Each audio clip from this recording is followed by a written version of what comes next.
What is going on, YouTube? It's Primitive here. Today I'm going to be bringing you my Shoutmon DX deck list profile.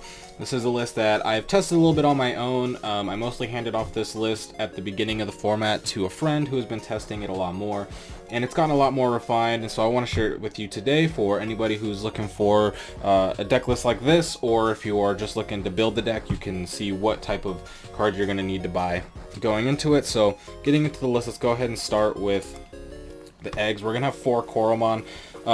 A lot of this deck is going to be prioritizing DP gain, so there's going to be a lot of cards with the inheritable of gaining DP, so that way when we attack with our Shoutmon for multiple security checks, we have the highest chance possible of living and getting another attack or going into Omnimon after. So we play the 4 Greymon because we want the 1k DP boost. And then we're playing 1 Gigimon because, like I said, we want the 1k DP boost. So these are the 2 eggs that just make the most sense. There's not much else to explain there.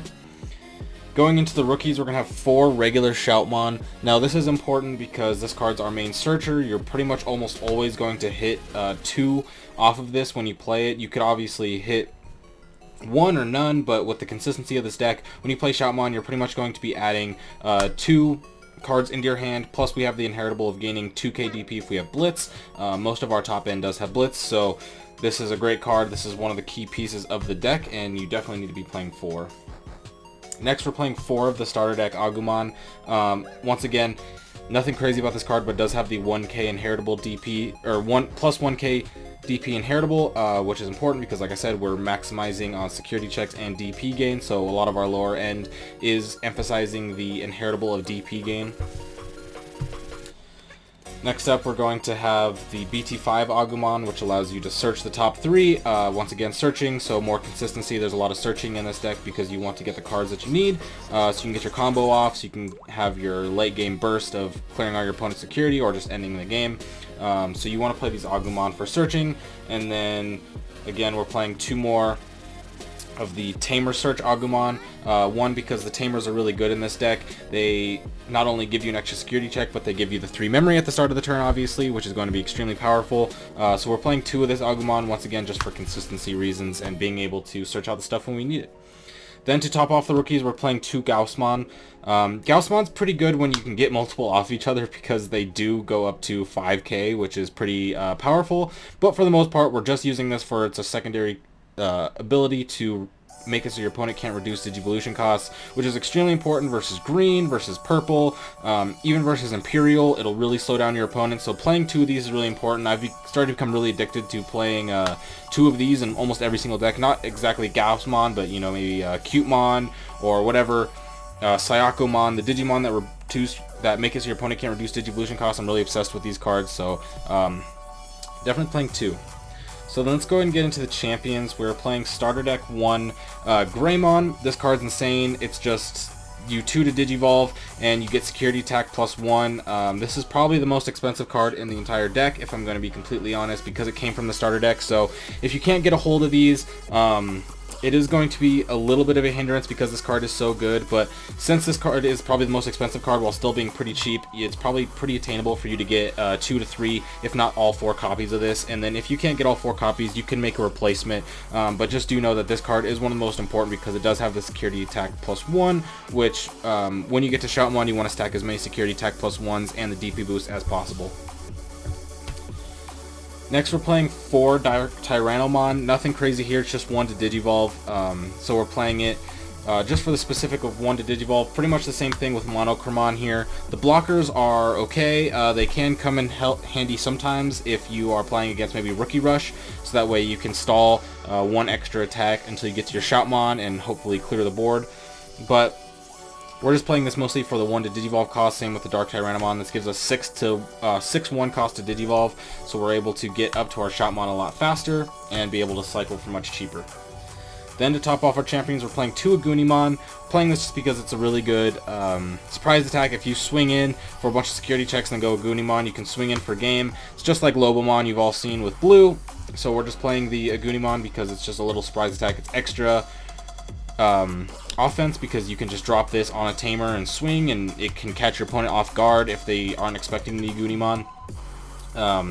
But for the most part, it's just a really great card to have in multiple scenarios, even if you just need a cycle and you sacrifice your Tamer. But we are playing 4 Tamers, so playing 2 Agunimon is going to give you a pretty consistent draw rate of the Agunimon when you need them. Next up, going into Ultimates, we have 4 Omni Shoutmon. This card's just insane. I mean, you can Digivolve this for 4 instead of Digivolving for, I mean, you just skip the whole champion phase by just Digivolving this onto your Shoutmon if you do need to, but the main thing that we're here for is the security attack +1. You'll be able to Digivolve into Shoutmon, and then you can put another one under these, and you can gain even more security attack. This card's just really insane. It's kind of the staple ultimate for the deck, just because it's not only a warp Digivolve if you need to, but it's also just an extra security attack, and it's a great level 5 because it just pairs so well with our Shoutmon, obviously, as it being the Omni version. Next, we're playing 2 Red Ryze. The reason we're doing this is because, one, it's getting a free Tamer out, which is very good. When we have 4 Tamers in the deck, it's pretty consistently you're going to have a Tamer in hand that you can get the effect off if you need to. But the main thing is, this is also another inheritable that gives you 2k DP, so it doesn't give you a DP boost like the other ones, but this does give a negative 2k DP when attacking to your opponent, which is still very powerful for clearing boards or just swinging over something if needed. I'm a big fan of Ryze because not only does it get your TK out, but the -2k DP is really important, especially because it's not a once per turn effect. So if you, let's say, swing with Shoutmon and you can get -2k, and then you go into Omnimon and unstand and swing again, you can get another 2k off, which is -4k. So this card just has a lot of different combo potential while also giving you your Tamers for free. Next, we're playing 2 Volcanic Dramon. Once again, this is just for more security attacks. This card's pretty mid in my opinion. There's nothing super crazy, nothing super bad about it. It's just pretty middle of the line, but it does have the security attack +1 inheritable, which, as I mentioned multiple times, is very important with this deck because our whole point is to clear all your security in one swing and then go for the game with either Omnimon or Agunimon. So having the extra security attacks are very good. And then we're playing 1 Lava Greymon. This is just because it's a 2 to Digivolve. It's easier to just warp up. I had 1 extra slot in this list, and I just like the Lava Garrido out of all the other level 5s because having the 2 to Digivolve is pretty important a lot of times, because if you have your 1 or if you have your 3 memory from your Tamer, you can Digivolve for 1 with your Mega and then Digivolve for 3 with the ultimate. You'll be at 0, so then you can go into Shoutmon and Blitz. But either way, Lava Greedomon's really good. I don't know if I'd play more than 1 just because it's not super impactful, but I think as a 1-of, it's better than most other level 5s, so Lava Greedomon's going to be pretty good in many scenarios just due to that 2 to Digivolve. Next, going into the Megas, we're going to have 4 Shoutmons, our main guy. This card's obviously, there's not much to say about him. You Digivolve and you Blitz. You can Digivolve on other level 6s, which with other Shoutmons or Zeegs are really good because whenever you Digivolve, you can keep putting things, resources under here, whether that be Zeegs or whether that be, I mean, even just something like Volcanic Dramon or whatever that you need to put under here. And then it also has the Digivolution of when you have a Zeeg or an Omni Shoutmon underneath it, you can delete a 5k or less. So if you stack like 2 or 3s on here, you can Digivolve, do a board clear, and Blitz. So this card is very powerful when set up. That's, as you can see, going up to it, pretty much our entire deck is set up to making the best Shoutmon possible, or its consistency cards to get to our Shoutmon. And that's pretty much the whole premise of the deck, is just make it so you can get the best Shoutmon. When you play Shoutmon, you Blitz. You want to Blitz for 4 or 5 security checks, and then next turn threaten game. Or if you can, just Digivolve for 2, and then do the Blitz. Or just swing, you don't even have to do the Blitz. Then that way, you can Digivolve into Omnimon after and get the swing. But Shoutmon is the main boss monster of the deck. And then we're going to play 3 Zeeg. The reason we're playing Zeeg is to put it under the Shoutmon. This is sometimes a card that you Digivolve into just for the burst, so you can get the level 6, and then you can maybe go into Shoutmon next turn over it. But for the most part, you want to put this as a source under your Shoutmon, and this makes it so you can attack unsuspended Digimon, which is so extremely powerful. There's too many times where you are probably going to lose a game until you Digivolve into Shoutmon, you put a Zeeg underneath it, and then you Blitz, and you attack over your opponent's Mega, or maybe they're level 7. and then they're just in trouble now because you just swung over their unsuspended boss monster, and it's all thanks to Zeeg. So I play 3 Zeeg, it's really good. You could go up to 4, but I don't think it's very necessary because if you don't put it under, it's kind of dead. So I do play 1 War Greymon. The reason I play this 1 War Greymon is just because it has security attack +1 and it's a 3 to digivolve, so we're getting a lot of extra damage off here. And then this also is just another card that pairs well with the Ty later because we already have 1 security attack, so we're most of the time going to be checking for 3 checks because we're going to get another security attack from Ty, Ty's ability of having 4 or less. So War Greymon's just a good one of. It's another Mega that isn't Zeeg or Omni that has a very similar effect, but it's only a 3 to cost. As for Zeeg's a 3 to cost, but this is more powerful.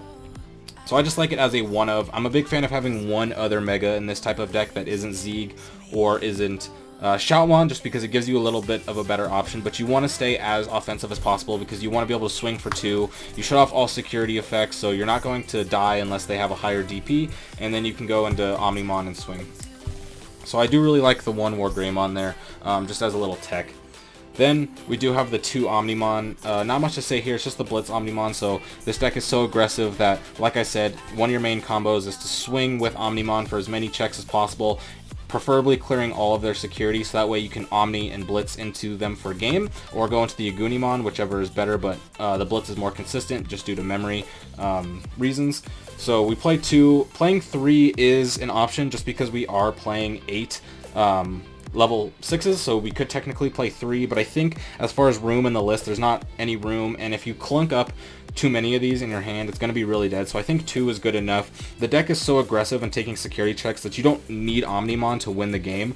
Omnimon's just that type of clearance or that security where you know that if you swing, then you can just get game by just digivolving. You don't have to pass turn and let your opponent potentially recover anything. You can just blitz, you can digivolve.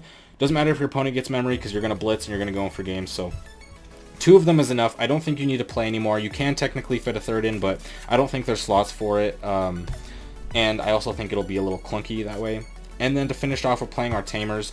So we have 3 of the Memory Tie and 1 of the Starter Deck Tie. So 3 of the Memory Tie is very obvious. It's a Memory Tamer, so we're always going to go to 3. But also, if you have a 4 more Digivolution cards under your Digimon, you get an extra security attack. So with Shoutmon, this is almost always going to activate because when you're Digivolving, you're putting more resources underneath it, and you can stack Shoutmons on top of each other. So you can get an incredible amount of security checks from Tie. And also, I like how it pairs with the War Greymon, being able to check 3 securities for basically free and not having to set up with Shoutmon. And then we play the 1 Red Tie because it's just a 2-drop memory, which is great because you can go with a Gunimon over this super free, and you're not going to lose a lot, as to where with your Memory Tamer, if you go over it, you lose your memory gain each turn. But the main thing, like I said, is we want the DP gain. We want our Shoutmons to swing in and not die from security checks. So getting the extra 1k DP is going to help defensively by swinging over stuff, but it's also going to help offensively by swinging with Shoutmon or Omnimon or whatever it is that you decide to swing in with, and lower the chances that you're going to die because you're continually stacking up the DP. And so I just play 1 of because it's not super powerful, but I do like 4 Tamers because 1, we play 2 of the Agumon that searches for them, so the consistency of finding it is going to be higher, but 2, we also play the Agunimon, which is going to give us extra damage, extra pressure, and having 4 Tamers with the Agunimon I feel like is enough because you're going to have the consistency of Agunimon not being dead in your hand and being a viable option for you to Digivolve, and this is your main target, I would say, just because the Memory Tamers are so powerful. But with that being said, that is my not Omni Shoutmon, my regular Shoutmon DX list for BT5. This list has been a work in progress for a little bit, but I do think that this list is pretty good now. I have been testing it despite it not being my favorite deck of all time. I have been testing this deck a little bit just so I can better understand how I'm supposed to play against it when I'm not playing it. But if you really like this list, I think this is a really good list for you because not only is it super effective, but it's very cheap, with the most expensive cards just being pretty much the Omnimon and this War Greymon, and then the starter deck Greymon. So as far as other top tier decks, it's super cheap and it can really keep up with them, and I think this deck does have a decent matchup versus Lord Nightmon if you can stack up correctly, just because, like I said, you swing in so many security checks in one turn that any decks that don't have a lot of recovery or can't handle something like that will just fold to it. And so if you're looking for a deck where it's kind of one of those decks where your opponent either has an answer or they don't, and so you either win it or you don't. This is kind of one of those decks. But with that being said, I hope you enjoyed. I'll see you the next time for some more deck list profiles and some gameplay. So if you enjoyed, subscribe. Have a great day.